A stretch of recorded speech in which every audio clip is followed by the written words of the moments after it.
আজকের মার্স সিনেমার জগতে এক এবং অদ্বিতীয় নাম সালমান খান। প্রত্যেকেই বড় অ্যাকশন দৃশ্যের মাধ্যমে নিজেকে হিরো হিসেবে প্রমাণ করতে চায়, কিন্তু মার্স সিনেমার আসল শিক্ষা যার থেকে এসেছে তিনি আর কেউ নয়, অজিজ মাসের ফাদার সালমান খান। তিনি একজন তারকা যার সিনেমা হলে মুক্তি পেলেই বাইরের রাস্তাগুলো ভরে যায় ভক্তদের উল্লাসে। সিকান্দার টিজার মিশ্র প্রতিক্রিয়া। কিছুটা বিলম্বের পর অবশেষে মুক্তি পেল সিকন্দর এর টিজার। এটি দেখে মনের মধ্যে দোলা লেগেছে মিশ্র প্রতিক্রিয়ার। একদিকে চমৎকার কিছু উপস্থাপনায় মুগ্ধ করেছে, আবার কিছু জায়গায় হতাশার ছোঁয়া রয়ে গেছে। সহজ কথায় এটি দেখে এটাই বলা সম্ভব নয় যে সিনেমাটি বক্স অফিসে সুপারহিট হবে কিনা।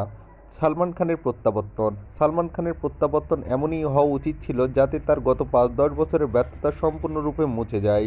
টিচারে তাকে সেই স্টাইলে উপস্থাপন করা হয়েছে যা তার ভক্তদের সবসময় চেয়েছেন। তার লার্জার দ্যান লাইফ উপস্থিতি এবং অ্যাকশন দৃশ্যের প্রতিটি যে আকর্ষণ তা এখানে দৃশ্যমান। তবে কিক সিনেমার ডেভিল চরিত্রের মতো কোনো ব্যতিক্রমী বা চমকপ্রদ দিক এখানে অনুপস্থিত। লুক এবং স্টাইল। সিকান্দরে সালমান খানের লুক খুব সাধারণ মনে হয়েছে। লম্বা বা ছোট চুলের মতো তিনি ভিন্নতা নেই। যেভাবে তিনি বিগ বসে উপস্থিত ছিলেন সেই রকম তাকে এখানে দেখা গিয়েছে, কিন্তু উপস্থাপনার কৌশল এতটাই আকর্ষণীয় যে এই সাধারণতাও এক ধরনের অভিজাত্যের প্রকাশ ঘটায়। টিচারের বিশেষত্ব। টিচারে বেশি কিছু না দেখিয়েও সাসপেন্স তৈরি করা হয়েছে। ফেস রিভিলের পাশাপাশি পাঞ্জাবি ব্যাকগ্রাউন্ড মিউজিক একটি শক্তিশালী আবহাওয়া তৈরি করেছে।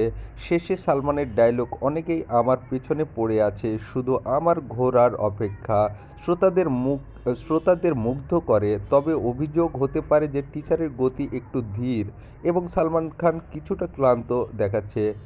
রিমেক বিতর্ক।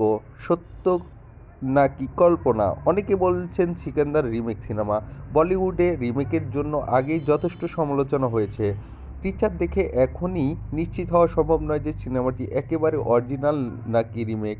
তবে পরিচালকের আগের সিনেমা গজনী এবং সরকার প্রমাণ করে তিনি সাধারণ গল্পকেও দারুণভাবে তুলে ধরতে পারেন। এই সিনেমায় হয়তো সালমান খানকে দেখা যাবে একটি শয়তানি মস্তিষ্কের কিন্তু সৎ হৃদয়ের মানুষ হিসেবে। গল্পে সম্ভবত একটি শক্তিশালী পাস্ট রয়েছে যা ধীরে ধীরে প্রকাশ পাবে। চ্যালেঞ্জ। শুধু অ্যাকশন নয়, গল্পের গুরুত্ব অপরিসীম। এখনকার সিনেমাগুলোর মতো সিকান্দার শুধুমাত্র মারপিট এবং অ্যাকশন দৃশ্যের উপর নির্ভর করে চলবে না।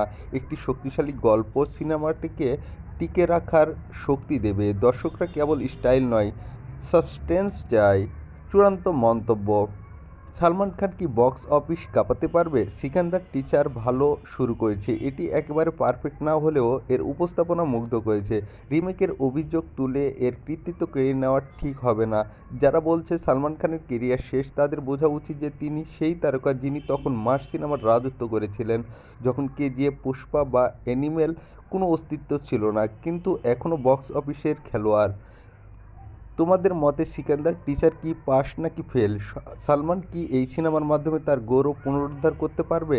অবশ্যই তোমাদের মন্তব্য কমেন্টে জানিয়ে দাও।